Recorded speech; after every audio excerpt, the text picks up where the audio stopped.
الله وقفا والصلاة والسلام على عباده الذين اصطفى خصوصا على أفضلهم وخاتم النبيين محمد الأمين وعلى آله وأصحابه أجمعين أما بعد فأعوذ بالله من الشيطان الرجيم بسم الله الرحمن الرحيم وَلَقَدْ أَرْسَلْنَا نُوحًا إِلَىٰ قَوْمِهِ فَقَالَ يَا قَوْمِ اعْبُدُوا اللَّهَ مَا لَكُم مِّنْ إِلَٰهٍ غَيْرُهُ افلا تتقون صدق اللہ العظیم و صدق رسولہ الکریم رب اشرح لی صدری ویسر لی امری واحلل عقدۃ من لسانی یفقہوا قولی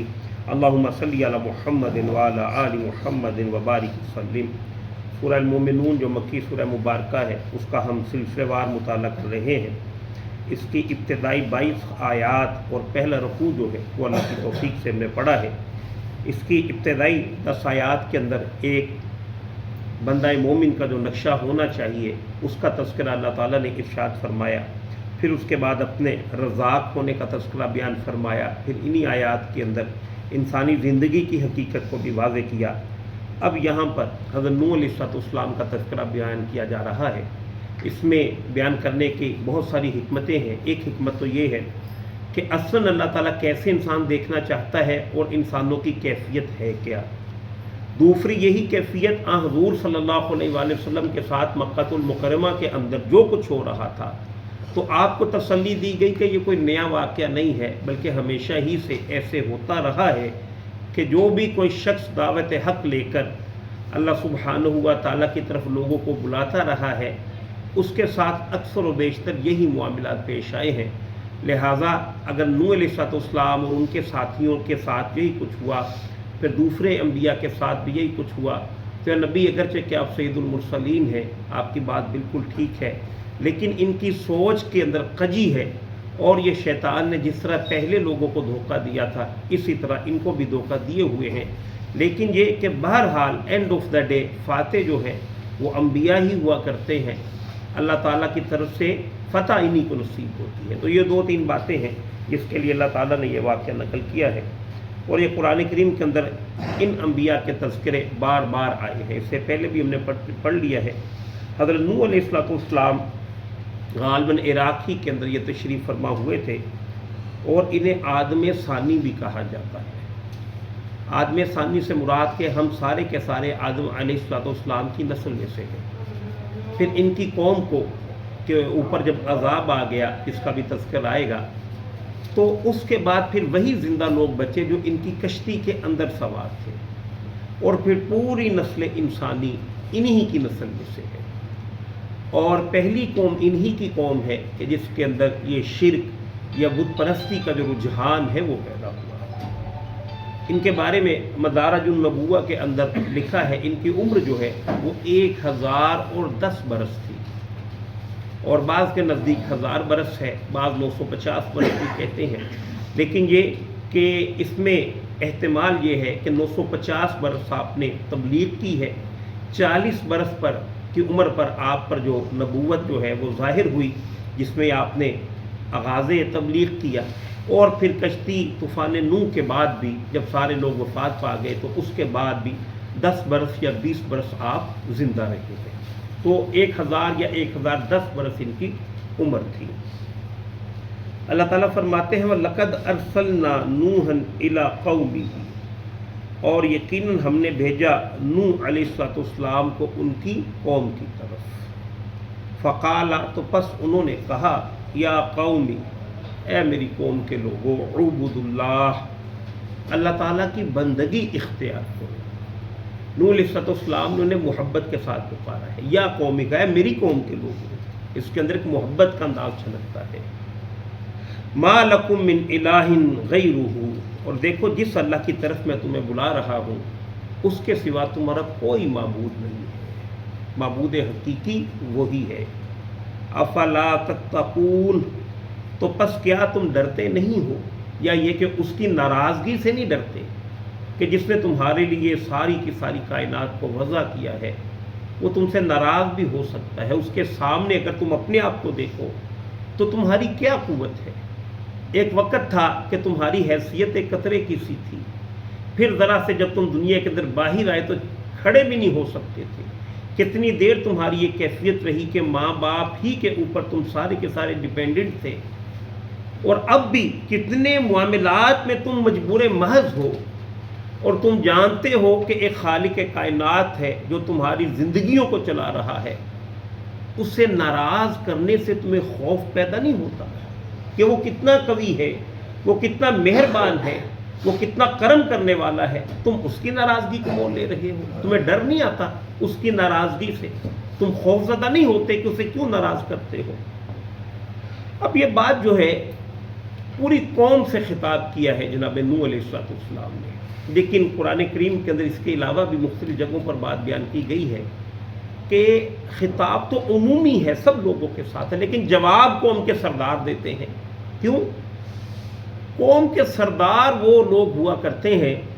کہ جو وہاں پر ایک سسٹم موجود ہوتا ہے اس کے بینیفیشری ہوتے ہیں۔ آج کا ہمارے ہاں جو بھی بیوروکریٹس کا یہ ملک ہے، اور اس سسٹم کے اندر جو نفع اور جو منفعتیں ان لوگوں کو کہ جو زمام اقتدار سنبھالے ہوئے ہیں ان کو حاصل ہیں، عام لوگوں کو تو حاصل نہیں، وہ لہٰذا اس سسٹم کو ڈیریل نہیں ہونے دیں گے، وہ تو اس کا بھرپور بچاؤ کی کوشش کریں گے، کیونکہ ان کے ذاتی فائدے اسی کے ساتھ جڑے ہوئے ہیں۔ بات واضح ہے۔ جن لوگوں کو یہاں پر سکون نہیں مل رہا، ان کے سامنے اگر ایک آپشن رکھی جائے کہ یہ نظام سے یہ نظام بہتر ہے،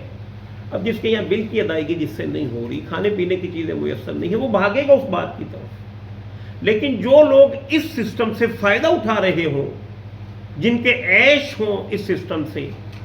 وہ تو کہیں گے یہی سسٹم رہے گا۔ لہذا وہ جو سردار ہوا کرتے تھے انبیاء کی بات کے مقابلے میں، وہ آ کر خطاب کرتے تھے، اور یہی اللہ نے کہا فقال الملاء الذین کفروا من قومہ، پھر کہا ان سرداروں نے جنہوں نے کفر کیا ان کی قوم میں سے۔ اب یہ بات ان کے اعتراضات ہیں، ما ھذا الا بشر مثلکم، کہ یہ نہیں ہے انسان مگر تمہارے جیسے ہی انسان ہے۔ یعنی انہوں نے یہ بات کہی کہ انہوں نے یہ جو باتیں کی ہے کہ ہم پر وحی آ گئی، اللہ یہ چاہتا ہے، تو ان پر کیسے آ سکتی ہے؟ یہ بھی ہماری طرح ہی کے انسان ہے۔ حالانکہ اللہ سبحانہ و تعالیٰ نے ان کو چنا ہوتا ہے، لیکن یہ مسئلہ ہمیشہ سے رہا ہے۔ جن لوگوں نے انکار کیا انبیاء کا، یہ کہہ کر کیا کہ یہ انسان ہے، ہم ان کی نبوت کو تسلیم نہیں کر سکتے، یہ تو انسان ہے، اور جن لوگوں نے قبول کر لیا انبیاء کو، پھر انہوں نے انکار کیا کہ یہ انسان نہیں ہے، یہ بلکہ کچھ اور چیز ہے، دیوتا ہے، اوتار ہے، خدا کا بیٹا ہے۔ یہ مسائل رہے ہیں ہمیشہ سے۔ جبکہ اگر انسانوں کے لیے اسوہ بنانا ہے تو انسان ہی کو ہونا چاہیے۔ اگر کوئی فرشتہ اسوہ بن کر آ جائے اور وہ روزے رکھتا تو میرے جیسا عقل مند بندہ تو فوری کہتا کہ اس نے روزے رکھ لیے تو کون سا کمال، اس سے تو بھوک ہی نہیں لگتی۔ اس لیے اگر اپنی نگاہ کی حفاظت کی ہے تو اس کے اندر تو یہ جذبہ ہی موجود نہیں۔ اصل کمال یہ ہے کہ وہ سارے احتیاجات جو لاحق ہوتے ہیں انسانوں کو، وہ انبیاء کو بھی لاحق ہیں۔ کمال یہ ہے کہ اس کے اوپر اللہ کی حکمرانی کو اپنے وجود کے اوپر وہ قائم کرتے ہیں پہلے، پھر آگے کی طرف جو بات ہے وہ ان کی بڑھتی ہے۔ تو لہذا فرمایا انہوں نے آگے سے یہ کہا، ہاں اگرچہ کہ جس سینس میں انہوں نے کہا کہ تمہاری ہی مثل بشر ہے، وہ ان کی سینس غلط تھی۔ انہوں نے کہا کہ تمہاری طرح کے بشر ہیں، ان کے پاس کوئی سورس نہیں آتا، علم کا کوئی سورس اور ہے نہیں، یہ ان کی جھوٹی بات تھی، کیونکہ بہرحال انبیاء کے پاس بہت بڑا ایک سورس ہے وحی کا علم، جو خاص انہیں مخصوص انہیں کے لیے ہوتا ہے، جس کی وجہ سے پھر وہ عام بشر جیسے بشر جو ہیں وہ نہیں رہتے، بلکہ ان کا مقام و مرتبہ بڑا ہی عظمت والا ہو جاتا ہے۔ اب انہوں نے دوسری بات کی، اچھا اگر یہ بشر ہیں تو یہ ساری کی ساری دعوت کیوں پیش کر رہے ہیں؟ فرمایا یرید ان یتفضل علیکم، یہ چاہتے ہیں کہ تم پر فضیلت حاصل کریں،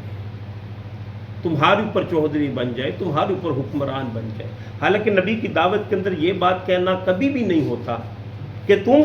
میں تم پر فضیلت چاہتا ہوں، بلکہ وہ کہتے ہیں اپنی اصلاح کر لیں۔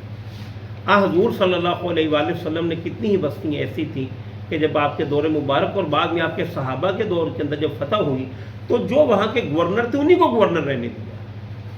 یہ کہ سسٹم اسلام کا آ جائے۔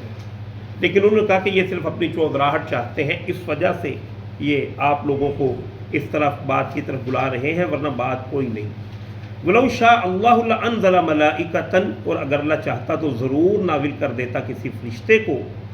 ما سمعنا بہذا فی آبائنا الاولین، اور ہم نے نہیں سنا ایسی باتیں اپنے پچھلے آباء و اجداد میں، ہم نے ایسے پہلے تو ایسی کوئی باتیں نہیں سنی، یہ انہوں نے ہی کوئی بات کی ہے، حالانکہ ایسا نہیں ہے، بلکہ پہلی بات جو آدم علیہ السلام تشریف لائے تھے انہوں نے بھی اس دعوت کا تذکرہ جو ہے وہ کیا تھا۔ ان ہوا الا رجل بہ جنہ، اب یہ تیسری بات ہے، کردار کشی کی طرف آئی۔ پہلے کیا کہا، ان پر وحی وغیرہ کچھ نہیں آتی، یہ ہمارے جیسے ہی ہیں۔ دوسری بات انہوں نے یہ کہ یہ دنیا کے اندر اپنی چودراہٹ چاہتے ہیں، اس لیے یہ سارا کا سارا انہوں نے کھیل رچایا ہے۔ اور تیسری بات انہوں نے کہی کہ ان کے اوپر جنون کا اثر ہو گیا، معاذ اللہ کہ پاگل ہو گئے، ان کا جو دماغی توازن ہے وہ ٹھیک نہیں رہا، بہت زیادہ جذبات ان کے اوپر غالب آ گئے، یا پھر یہ